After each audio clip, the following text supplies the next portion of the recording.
May nakita kasi ako eh. Sabi ko, grabe naman kayo bakit kanyo?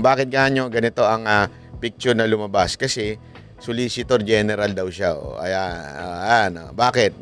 Nagsusulisit siya lagi. Yan ang sabi, Sabi ni Bibi Sara Duterte, yan. O, yan. Solicitor General. O. Pangalawa, naglipat daw ng empleyado sa maling paraan kasi siyempre may tamang paraan yung paano maglipat at nabuking ho. So sa madaling salita ho, ginamit yung palakasan, siyempre ayaw ni BP Sara Duterte nun. Tapos anong nangyari, pinagre-resign na lang niya. Mag-resign ka na kasi we lost trust and confidence sa'yo. Sabi nung Solicitor General, sabi niya, Bam, matanda na ako, wag yun naman akong pag-resignin kasi siyempre apektado yung kanyang pension. Patapusin niyo na lang po ako. Patapusin niyo lang po ako para pensionado ako. Ang bait pa ni BP Sara Duterte, pinayagan niya pa. So she's a disgruntled former DepEd employee. At yan yung dalawa na rason kung bakit siya pinaalis. May papel yung 16 million na solicitation niya. May papel yung teaching position sa region. Grabe, sinusolicit mo 16 million. Grabe, sponsorship. Dinaig mo pa yung mga yung mga sugal sa social media. Pag gusto nila mag-sponsor ng mga influencer. Na kinuha niya. And my experience sa kanya, ayoko, factual lang ako ayaw ko atakihin yung pagkatao niya. Pero when she was HR of the Department of Education, meron kasi akong time dyan for our USEX and ASEX na hindi execom. So, pinapapunta ko yan sila kung sino man yung merong concern, sino yung may problema, pumunta kayo sa akin, mag one-on-one tayo. So, one of those times na one-on-one kami, siniraan niya yung isang USEC, isang ASEC ng grabe, no? Department of Education. Chismosa ba pala to? Naninira. Siniraan niya pa kay BP Sara Duterte yung isa, Apaka-grabe rin talaga nito ni Madam. Hindi lang Madam Solicitor General. Bago pa lang kami nun. In fact, pag alis ko, 2 years lang kami, very, very new. Nagulat ako, kasi HR ka eh. Pag HR ka, hindi dapat ikaw yung mag-cause ng away-away sa loob ng institusyon. Dapat ikaw yung... Itsura pa lang kasi ni Solicitor, mga ganyang itsura di ba? Hindi, kasi tingnan yung itsura. Nakakita mo na kagad sa itsura pa lang kung... Alam mo na kagad ang karakas Sabi ni Bibi Sara Duterte, nasa HR ka pa man din, naninira ka ng kapwa mo. Sa tanong, mga kababayan, yung mga ganyan bang itsura, nasa karakas niya ba yung manira? Ayun na yung sumagot. I-comment nyo dyan kung nasa karakas niya manira. Tuloy. Maging peacemaker. But siniraan niya yung isang ASEC and isang USEC sa akin. Grabe, nagulat ako. Alam ko yung mga ganyan. Uso yan nung panahon ni Mocha. Hindi, uso yan yung naninira. Ang daming naninira kay Mocha nun para matanggal sa PCO. Mga USEC, mga ASEC pa yun doon. Kaya naman isa lang masasabi ko sa inyo dyan. Grabe talaga Talay. Why attack the ASEC or the USEC sa kanilang pagkatao? Hindi naman trabaho. And then, ganun din ang ginawa niya. Nung umalis na siya sa Department of Education because of the 2 points, lumipat siya sa Senate. One of the offices of the senators din, nandiyan yan siya ngayon. And yung isang kaibigan ko doon sa Senado, narinig namin na sige na siya atake. Inaatake niya si Michael Poa, si Reynold Monsayak, si Gerald Chan. Iyan ngayon yung nakapangalan sa kanyang statement. Kaya kami, nung nagbasa siya kanina ng statement, hindi na kami nagulat. Kasi naririnig na namin. Grabe, ugali pala na talaga niya manira. Oh, grabe naman ate. Ikaw, Ikaw talaga. ikaw talaga. Ha? Grabe, grabe. Ikaw talaga. Ikaw talaga. Grabe naman yan. Talay. Sa opisina, dyan sa Senate, yung mga pinagsasabi niya after she was let go. I think, hindi lang siguro niya matanggap na kasalanan niya kung bakit siya pinalayas sa Department of Education. Pero hindi May kilala akong ganyan. Yung nag-apply kay Pangulong Duterteng Vice President, tapos tinanggal. Hindi naman tinanggal, hindi tinanggap. Sa madaling salita, busted. Ngayon, grabe ang bitter. Parang ganito si Solicitor General. Ha? At porket tinanggal, hindi naman tinanggal, disgruntled. Disgruntled pala. Ewan ko kung ano ba yun. Basta, siya po ay pinaalis. Yun na lang, pinaalis. Ika nga. talaga namin matanggap na magsusulisit ka sa isang private company on paper 16 million. And then, kukuha ka ng teacher item sa field, gagawin mong EA sa central office. Hindi pwede yun. VP, in relation to that, since you brought up yung names po ni Attorney Poa and Attorney Monsayak. So, during the probe earlier, she said that yung reason daw kung bakit daw siya nilet go ng DepEd nyo po was that she disagreed daw with Attorney Monsayak's suggestion that bidders in the DepEd computerization program just discuss it among themselves to avoid failed bidding. Ngayon ko lang narinig yan. Sa kanya ko lang narinig yan. Pero ako ang nagsasabi, kasi I was the one who fired her out of the Department of Education. Grabe. Yung dalawang rason na yon, ang rason kung bakit siya pinaalis sa Department of Education. And as I said, may papel yon. Ibibigay namin sa inyo ang papel. Ang HR record ni Villar, nasa Department of Education din. In fact, hanggang ngayon si Villar nasa region. Kasi sinabihan niya yung region bago siya umalis na ilagay yan sa region, wag yan sa teaching position. Pero that person is holding a teaching position. Oh, grabe, no? Oh, gets nyo na. So, sa madaling salita po talaga, mga kababayan, hindi ko katiwa-tiwala ito si Solicitor General. Di ba? Ngayon, hindi ko alam kung kanino nakarating kasi ngayon nagtatrabaho daw to sa isang senador. At ngayon nga daw, ang ginagawa nitong Solicitor General na ito ay sinisiraan daw ang ilang mga tauhan ni VP Sara Duterte. Okay? Siguro, may isang senador dyan, alam naman natin kung sino senador yun, hindi na natin kailangan pangalanan. Sinasabi nga ni VP Sara Duterte, in due time, kasi sabi niya isa lang ang kumukumpas dito sa mga senador na si Ontiveros, si Trillanes at saka si Franz Castro. Sabi ni VP Sara Duterte may isang kumukumpas lang. At may isa silang bossing, ha? At mukha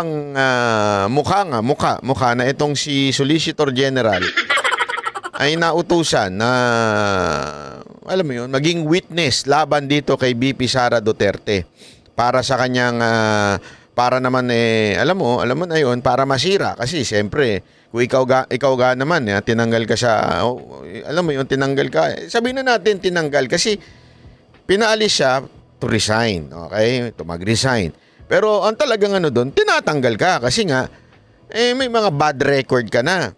Aside from sa bad record mo, nagsulisit ka, di umano, may inilipat ka na mali ang proseso, tapos naninira ka pa, toxic ka, ibig sabihin. Diba? Gago! Meron ba kayo alam sa kumpanya nyo na ganyan, toxic? Diba? Pag toxic ka sa trabaho, dapat ka na talagang tanggalin. Yung mayat maya, bubulong sa'yo at ikikwento yung katrabaho niya. Diba? Kayo. Meron talagang pinanganak na ganyan eh. Yung kesa na trabaho ang asikasuhin, ang inaasikaso yung kapwa empleyado. Kung meron kayong kilalang ganyan, pwede ba isulat nyo dyan sa comment section? Ngayon lang kayo makakaganti. Doon sa katrabaho nyo. Si ganito. Parang si Solicitor General. Meron akong katrabaho. Ganito siya, pareho niyan, toxic. Porket ako ang paborito, kasi ako yung sumusunod.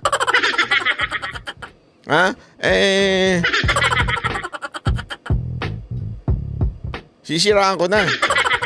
May kilala akong ganyan.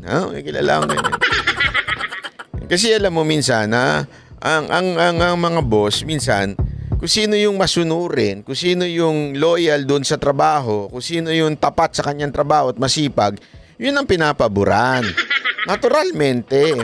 Ikaw, puro ka chismis. Puro ka intriga. Puro ka paninira. Tapos magagalit ka ngayon pag hindi ka gusto nung leader mo. Gaga ka pala. Hindi siya. Yung mga katrabaho ninyo. Gagat gago pala kayo. Kung nagtatrabaho kayo na maayos, magiging favorite din kayo. Ang problema, excuse me po. Ang problema sa inyo, hindi nyo nga ginagawa ng maayos yung trabaho ninyo, panay paninira ninyo, panay papangiintriga ninyo, sa tingin ninyo, bobo yung leader ninyo para hindi maamoy yun. Diba? Gago! Alam mo, sa totoo lang, maraming ganyan. Yan nga yung sinasabi ni VP Sara Duterte. Eto daw si Solicitor General, ganyan daw ang pag-uugali. Pati mga Yusek Asik na hindi naman dapat niya pinakikialaman ay pinakikialaman niya. Alam mo, usong-uso yan sa government office, yung siraan. Kasi sa government office, lalong-lalo na kung ikaw ay, marami akong alam na ganyan. Kasi nung panahon nga ni Mocha, di ba? Meron kasi tayo mga tinatawag na yung career officer, ibig sabihin, na-appoint sila doon not because of the president, the sitting president, but because meron silang kontrata na mahaba. Sabihin, even mawala yung presidente na sitting at that time, tuloy-tuloy ka kasi nga ikaw ay nakakontrata, career officer ka, di ba? Problema pag yung mga appointed officer o kunwari mga katulad na ni Mocha, minsan nagagalit sila, parang sino ka ba? Wala kang karapatan dito. Ako naghirap dito, ang tagal ko ng director dito, bakit hindi akong inappoint na ASIC? Ikaw, sino ka ba? Artista ka lang? Board star ka lang? Tapos bigla kang, porket inano ka kaagad ni Digong, assistant secretary ka kaagad. Siguro, ganyan. Mga ganyan, mga chismoso, mga hindi nila matanggap di ba? Marami yung ganyan. Kuwari, hindi ko dapat maging Yusek. Kasi ganito ka, wala kang pinag-aralan. Wala kang ganito. Porkit sip-sip ka lang. Yan, ganyan sabi nga nito, di ba, 40 years na daw siya sa gobyerno. 40 years na daw siya. Ibig sabihin, eto yung mga tipong may karir na. Mahaba na yung karir. Tapos biglang may papasok na bagong sekretary. May mga i-appoint na sarili niyang tao. Usong-uso yan sa gobyerno. Yung biglang nagagalit sila dun sa mga bit-bit ng sekretary. Siyempre ikaw, sekretary ka Alam naman ang pagpasok mo, hindi mo bibit-bitin yung mga tapat, mga loyal mong tauhan na kasama mo na ever since. Ibig sabihin, tumingin ka pa lang, alam na ko na iuutos. May mga ganun Kailangan yun ng ganun sa opisina Di ba? Hindi na kailangan magpaliwanag ni VP Sara Duterte. Alam na kagad ng mga tauhan niya kung ano yung gustong mangyari ni VP Sara Duterte. Kasi nga, matagal na niya lang kasama si VP. Minsan, yung mga mapapride, yung matataas ang ego. Ako, nagtatanong lang Solicitor General. Kasing taas ba ng kilay mo, yung ego mo? Hindi, ako nagtatanong lang Kasi minsan nadadama yung kilay sa ego eh. Oh, wala. Kasing taas po ba ng kilay ninyo yung ego ninyo? Na, ay bakit ganito? May mga bagong in-appoint na mas malapit kay VP Sara Duterte. Eh ako yung matagal na dito. Ako ang reyna ng kalakaran dito sa loob ng DepEd. Hindi natin alam kung anong kalakaran yun. Pero alam mo yung mga ganon. Di ba? Ayan, tanong tuloy dito, Madam. Kasing taas po ba ng kilay niyo yung ego nyo? Ako yung nagtatanong lang, ha? Alam nyo, mali yung ipinasok ninyo. Kung meron man nagdidikta sa inyo at nagsasabi sa inyong, sige, kaming bahala sa'yo. Kami nang bahala sa'yo. Kami nang bahala sa karir mo. Kami na, ako na. Basta ito lang sabihin mo, ito lang ang gawin mo. Madam, tandaan mo, VP Sara is the best example. Siya po ang best example na malapit pero ginamit. Siya po ang best example dyan. Malapit pero ginamit at nung hindi na magagamit, nilaglag na. Kaya sa inyong mga witness, kuno, na ginagamit kayo ngayon at akala ninyo forever kayong pagpapalain, mag-ingat-ingat kayo dahil hindi forever yung mga amo ninyo sa posisyon. Darating ang panahon, sila ho ay mawawala sa posisyon. Ikaw, yung dangal mo, yung honor mo, o yung honor mo na inilagay mo o pinusta mo sa taong bayan na nabuking ngayon, forever mong daladala yan hanggang sa huling hinga mo. Daladala mo yung honor na yan. It will not be, alam mo yun, it will not be removed from you. Pero yung mga bumulong sa inyo, hindi forever yan nandyan, mawawala yan. But the honor that you have wasted because of fake allegation or accusation, dala-dala mo yan hanggang pag, alam mo yun, pag higa mo sa huling higaan mo. Yun lang po. Kaya, babalaho ito sa mga witness pang lalabas kuno. Kayong bahala dahil yung honor ninyo masisira. Maraming salamat po. Ako po si Banat Bay. Yan ang Banateros, boses ng ordinaryo Pilipino. Banateros ay walang makakaawan.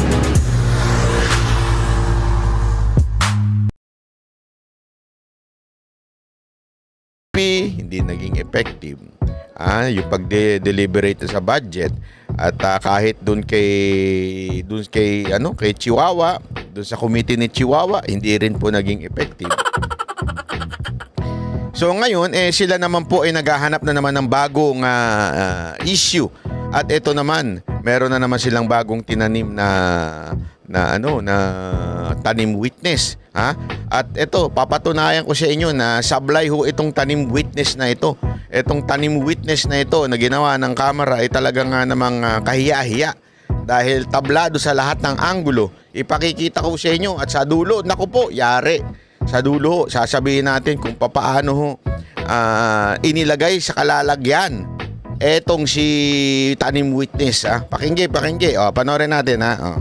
Isang dating Undersecretary for Human Resources and Organizational Development ng Department of Education, ang Head of Procurement Entity ng Kagawaran, ang Minsan talaga kung ano nasa loob mo, lumalabas sa itsura, no? Hindi. Tinasabi ko lang naman. Hindi ko naman sinasabing pangit. Wala ko sinasabing Pero yung, yung aura, ika nga. Yung aura, yung loob, lumalabas sa aura mo, ha? Tigo sa ikalawang pagdinig ng House Committee on Good Government and Public Accountability. Ito ang House panel na nag-iimbestiga sa paggastos ng pondo ng tanggapan ni Vice President Sara Duterte, gayon din ng Department of Education o DepEd, ng kalihim pa ng Kagawaran ang Vice Presidente. Inihayag ni Gloria Mercado, dating DepEd Undersecretary at Head of Procurement Entity, na sa loob ng 9 na buwan mula February hanggang September. Nako, madam, nako. Para-paraan na lang ginagawa nitong dalawang to. Itong naka-green na ito, itong congresswoman na ito, halatang-halata na ito eh. Halatang-halata na yung mga galawan nito eh. 2023, nakatanggap ito ng envelope na may lamang 50,000 pesos. Nako, nakatanggap daw ng envelope. Nako, patay tayo dyan sa envelope na yan. Nakita ko na yan. Mamaya papakita natin. Pasisinungalingan natin yung lintik na envelope na yan. Buwan-buwan mula sa tanggapan ni VP Duterte. Inusisa ng mga kongresista kung para saan ito. Hindi naman inusisa. Walang ginawa. Kung ako yan, usisahin ko talaga yan eh. Hindi naman na inusisa, tinatarantado nyo naman kami. Sorry naman. At kung naniniwala ba itong payola o suhol ito sa kanya ng Tingnan nyo yung envelope tingnan ninyo yung envelope na maigi. Tingnan ninyo, yan daw yung suhol na 50. pangalawang Pangulo sa pagiging Head of Procurement Entity o HOPE sa DepEd. And what do you think is the reason kung bakit yung envelope nag-start lang during your appointment as HOPE? Bakit po walang envelope nung HR pa lang kayo? Tapos biglang nagka-envelope nung naging HOPE kayo? I think it's Yung HOPE, yun daw yung nag-handle ng procurement ng DepEd. So, nung naging siya po ay naging in charge doon sa procurement ng DepEd, binibigyan daw siya ng 50 ni VP Inday Sara Duterte kada buwan, ha? Yan, nasa envelope daw yan. it's like an allowance maybe for an extra work because sometimes I have to stay until midnight to look at the documents. If that is just an allowance, ma'am, then the rest of the officials of the DepEd should be receiving also their respect. Nako, kuwari bait-baitan pa siya. Hindi, ma'am, allowance lang po ito. Allowance lang. Mamaya-maya, tinan nyo, sumama na ugali nito eh. Mamaya-maya, tinan niyo. Envelopes. Do you think so? Don't you think so, ma'am? If that is just an allowance, then the rest of the officers of DepEd should have their own envelopes as well. Mr. Chair, that's precisely the reason why I did not open any of it. Because I understand. that was very uncomfortable. Pakinggan ninyo ha, I did not open. Okay? I did not open. Pero alam niyang 50 laman. Kasi daw bandang dulo inopen. Tingnan natin. Pakinggan lang natin testimony niya. Mahuhuli ito sa kanyang sariling bibig. I understand. And that leads me to the next question, ma'am. Why were you so uncomfortable with the envelope when you believe that that is just an allowance? I'm 40 years in government. Self-made po kami. 40 years na daw siya sa gobyerno. Bakit wala nangyayari sa DepEd, ha? Mga nakaraang DepEd. Come from Samar, so I have all reasons to protect my name. You wish to protect yourself. Do you confirm? Yes. And the reason, ma'am, is because you believe that that envelope is a bribe. Do you agree with me? Because otherwise, you will not appreciate the job as difficult. You will not uncomfortable opening what you believe is allowance. You will not be thinking about the ombudsman case. You will not be thinking about protecting your... Ginagawang bayani ni Congresswoman. Style mo, bulok! The reason why you are considering all these concerns is because you believe that the envelope is a bribe. Do you agree? Yes or no, ma'am? It's kind of harsh word to use, bribe, because if Or should I say... Sabi siguro ng Congresswoman, sumunod ka sa script, pambira ka. Hindi ka nasunod sa script, ha? Hindi. Yun, katang isip lang. It's a means to influence your decision being the hope. it could be. Dahil hindi komportable sa natanggap na salapi mula sa tanggapan ni VP Duterte na nooy DepEd Secretary, ayon kay Mercado, pagkaretiro sa pwesto, ipinagkaloob niya ito sa isang non-government organization o NGO. Ipresenta ni Mercado sa House panel ang mga sobre kung saan inilagay umano ang mga salapi. At least, Mr. Chair, I would know the Vice President is watching us because she just... Binigay daw niya yung pera doon sa foundation. Iniwan lang niya yung envelope. Okay? Ibibigay mo yung pera, kinuha mo, inipon mo yung envelope. Hindi, kayo mag-isip kayo na mabuti, ha? Ano yung remembrance yung envelope? Had a press conference. And imagine this, mga kababayan. Imagine this. tinanggap yun ng Kamara. Ako, kunwari, halimbawa ako, pasensya na ho, binigyan po ako ng tigi 1 milyon, ha? Tigi 1 milyon na nakalagay sa envelope, ha? Galing po kay Ganere. Oh. Ang patunay po nito, kaya nga gusto kong mag-testify dito laban sa inyo. Ha? Laban kay, kunwari lang, halimbawa lang po ito, ha? Laban kay Tamba. Binigyan ako ng tig 1 milyon. Ha? Yung 1 milyon, pinamigay ko. Ha? Kasi ganun ako kabait eh. Mabait na tao ako. Binigay ko yung 1 milyon. Ha?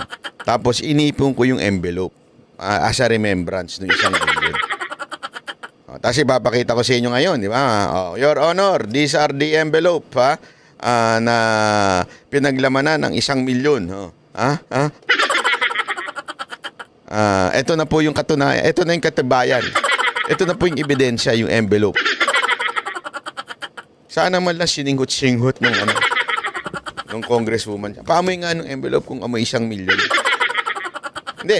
Dito kasi, naniwala na sila kagad sa envelope. Di ba? Naniwala kagad sila na totoo nga na may 50,000 na inabot sa'yo. At sa sobrang bayani mo, pinamigay mo yung 50,000 na yun. Diba? Sa dami ng 50,000 na yun, magkano na yun? May higit kumulang 500, mahigit na siguro yun. O baka umabot na ng 1 milyon yun, di ko sure ha. Pero gayon pa man, pinresinta lang sa inyo yung envelope, naniwala na kayo. Alam mo yung babae na yun, yung congresswoman na yun, abogado pa man din siya, pero ganun niya kagad tinatanggap yung ebidensya. Envelope lang na walang laman. And she said that she's denying giving former DepEd Undersecretary Gloria Mercado 50,000 for 9 months. And the Vice President saying that Mercado was let go because she used DepEd to solicit donations from the private sector amounting to 16 million without her knowledge. And she adds that she will provide the media with paper trail to back up her claim, describing Mercado as a disgruntled former DepEd official. I think, ma'am, given your long history and long service to the Republic, 40 long years, I think it's fair for you to be given the opportunity to reply to the Vice President. I think I don't want to do this, but since siya na yung nagsabi. Akala mo naman, ang galing ng dating niya. Akala mo naman anong bubunutin eh. Dali, dahil dahil siya na nagsalita at may banat siya sa akin, lalabas ko ng ebidensya ko. Antayin natin. Ano ba ebidensya mo, madam? Tingnan ko nga ebidensya mo. Ha? Suriin nga natin ebidensya mo, madam. I-turn over ko na yung envelope. Kaya ng drama. Turn over ko na yung envelope. Putang. Leche. Ano kaanin ko yung envelope na yan? Wala naman laman. Yan ang ebidensya mo, yung envelope. Ito na. I'll just turn over the envelope. Lintik na drama yan. Ay, na ginagago yung mga taong bayan eh. Sino naniniwala sa'yo, madam? Sa totoo lang, naniniwala lang sa'yo.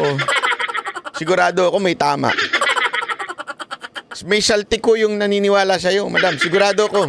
Bakit o kanyo? Simple-simple. Envelope lang yan. Yan ang katibayan. Sabi ko nga sa inyo, ito. Halimbawa, ito. Di ba? Dali. Naglaglagan ng envelope ko. Ito, 1 milyon. Galing kay Congressman Juan. Excuse me. 1 milyon. Galing kay Congressman 2. Di ba? Ano pa? Meron pa. Marami pa itong envelope ko ito. Lalabas ko na rin yung katibayan ko. Ha? Ito, galing kay Senator Juan. Si Senator 2. Ito rin. Ito. Galing naman kay Senator 2. Ito naman. Ha? Galing naman to kay BP Sara. Ayan. Ha? Ang dami, grabe, sabi ko nga eh. Galing kay former president. Grabe. Ito, galing kay Pastor Kibuloy. Sa dami. Ayan mga ebidensya ko. Galing kay, kanino ba? Sino nyo gusto galing? Galing kay Torre. Si Torre naman, si Torre. Kunwari lang to, halimbawa lang ito. Hindi tayo, baka mamaya sabihin nila, ito, galing kay Abalos. Halimbawa lang. Sabihin ko sa inyo, sige na, ilalabas ko na lahat ng ebidensya ko. Eto, envelope. Oh. Ang daming envelope na nagbigay sa akin. Oh, grabe, di ba? Maniniwala kayo? Gago! Dahil doon may ebidensya na siya. Dahil doon, panipaniwala na sinasabi nito ni nanay. Hindi. Kung kayo may utak, kung kayo lang naman may utak, ganun na lang nyo tatanggapin yung ebidensya? Hindi. I mean, kung kayo matinong tao, kung kayo abogado, kung talagang kayo ay mga congressman na patas at nagsisiyasat ng tunay na ebidensya, patunayan mo. Paano mo masasabi, mapapatunayan na galing kay ano? Paano mo mapapatunayan galing kay VP Sara Duterte yung mga envelope? Anong ebidensya mo? Pwede mo naman bumili ka lang ng envelope sa kanto. Tapos ipresenta mo dyan, sabihin mo, galing ito kay ganito, ganyan. Ano yung ganong kababaw ang mga kongresista natin? O baka naman kayong mga congressman at congresswoman na nagtanim dyan sa babae na yan?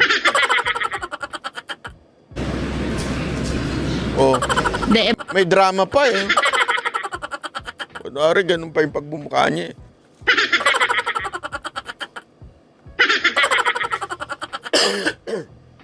Kunwari, hirap na hirap.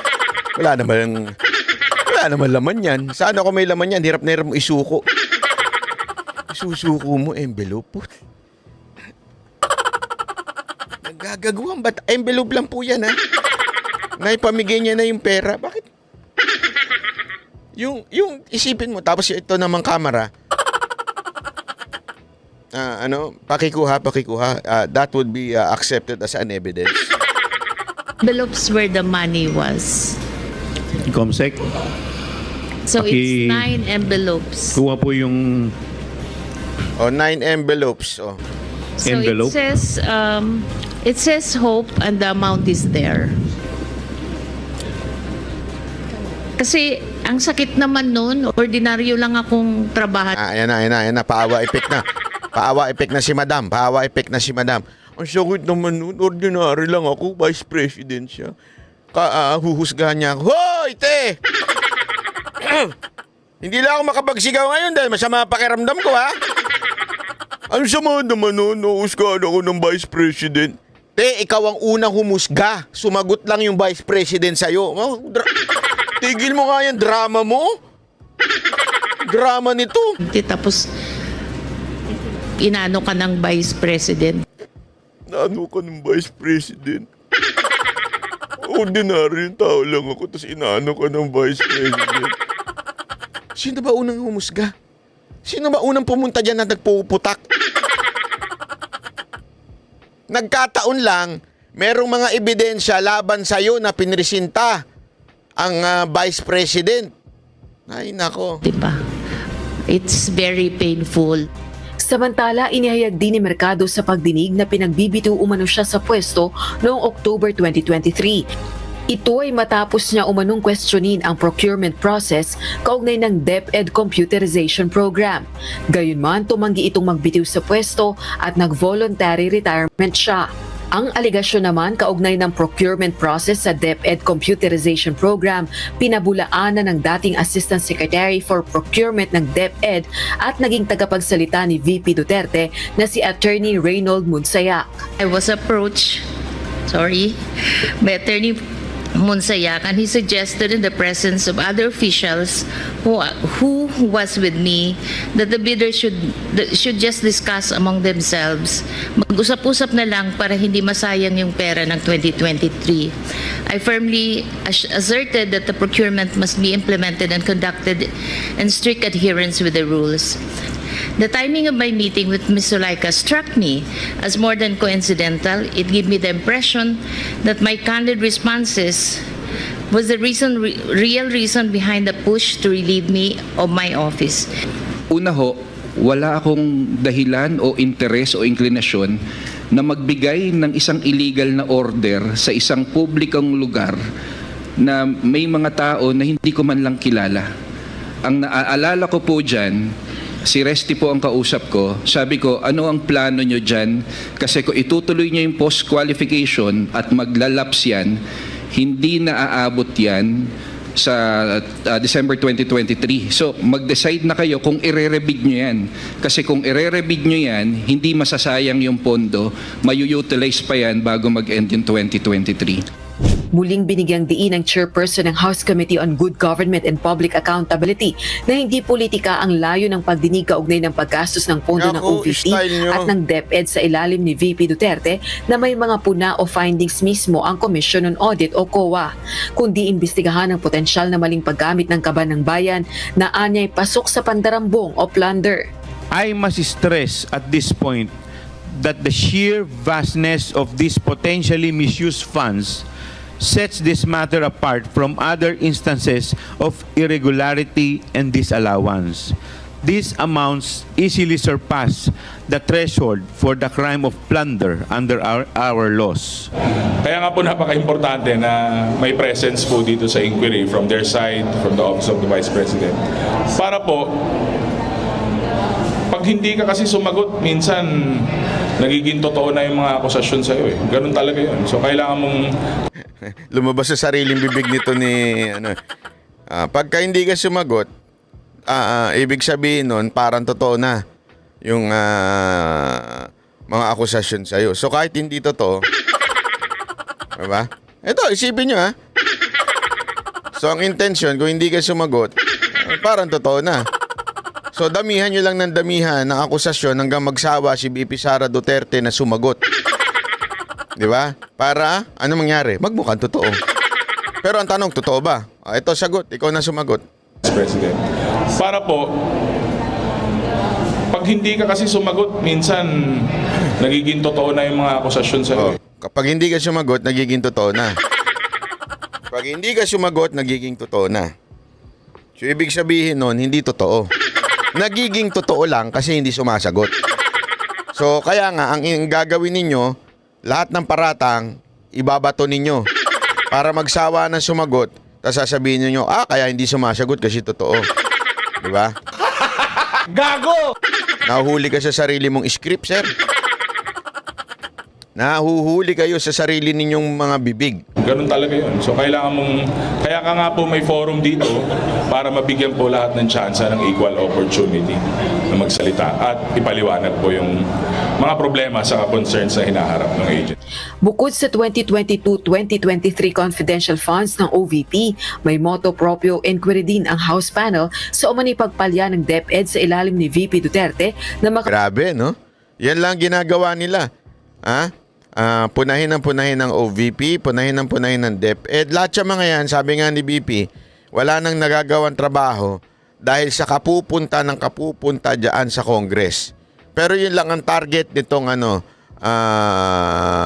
kamera na ito. Mantakin mo wala namang nangyayaring, kaya nga, yung proprio na yan? Lintik na proprio na yan? Sino ba yung animal na yan? Ang ibig kasi sabihin yan, kusa. Parang kusa nilang, kahit wala naman talagang issue, kusa nilang iniimbestigahan. Puro DepEd at saka OVP lang. Obvious naman kayo. Pag-deliver ng good condition computer units sa kinauukulang users nito. Rosa Licoz, UNTV News and Rescue. Diyos ang aming sandigan, serbisyo publiko ang aming pinahahalagahan. Di ba? Ganyang kagago yung mga yan Halatang halata di ba? Ito, sinagot naman ni BP Sara Duterte yan. Ito lang, Wait lang. Sandali lang, Madam BP, Itong si Madam BP, sinagot niya si Gloria Mercado. Naku po, ito. Ipakita rin natin, in fairness, para sa patas na pagbabalita, dito lang sa Banateros. Na ipakita natin ang ito. Wait lang. Okay? Play. Ongoing House probe.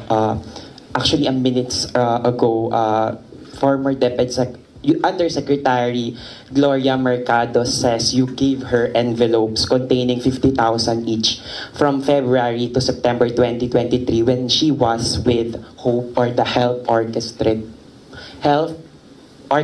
Positive Learning. a DepEd project, she believes it could be to influence her decision as Hope. Your response po? Dapat siguro kung mag-akusa siya ng ganyan, dapat may papel siya. Tulad ng ako, pag inaakusahan ako, pag sumasagot ako, binibigay ko yung papel. Yan, ebidensya. Sabi ko naman sa inyo, yan ang pinaka-importante, di ba? Kaya nga tayo mga vlogger, dapat bago tayo kumagat sa issue, meron tayong ebidensya, hindi lang yung kwento-kwento. Kasi nagmumukha ng sinungaling pagkakwento-kwento lang di ba? At saka ibig sabihin, talagang chismoso lang ang datingan. So dapat talaga laging may ebidensya. Huwag tayong tumulad kay Gloria. Si Gloria, si Aling Gloria. Nautusan lang bumili ng suka sa kanto. Biglang meron na siyang daladalang envelope. Yung envelope niya, yun ang ebidensya niya. Kita mo, mantakin mo, may dala ka lang envelope. Daling ko kaya to sa camera. Sabihin ko kaya ito ay binigay ni Tamba. Kunwari lang di ba para tayong tanga nun? Ano ebidensya mo? Envelope. Anong laman ng envelope? Wala. Bakit? Sobrang bait ko, pinamigay ko na pinamigay ko na siya taong bayan. Meron nga kaming ginawang community service diyan sa District 3 ng Maynila. Sa barangay pinamigay ko na lahat yun. Itong envelope na binigay sa akin. Pwede ko bang sabihin ganun? Mukha akong tanga pag gagawin ko yun. Gloria Mercado is a disgruntled former employee of the Department of Education. Maniniwala kayo sa isang disgruntled na tao? Bakit kanyo? Bakit? Bakit ba? Bakit ba kasi yan? Bakit ba walang kwentang empleyado yan? She was let go because of loss of trust and confidence sa Office of the Secretary. Okay. Una niyang ginawa, hindi ko alam kung anong nauna, pero naka-strike 2 siya sa akin. Ang una niyang ginawa, nag-solicit siya ng 16 million pesos sa isang kumpanya on paper using my name without any authorization from the Department of Education. Bibigay ni JC sa inyo mamaya yung papel. Kalagay dun. Nag-solicit. Pangalawa, noong nag-school visit ako sa Cebu.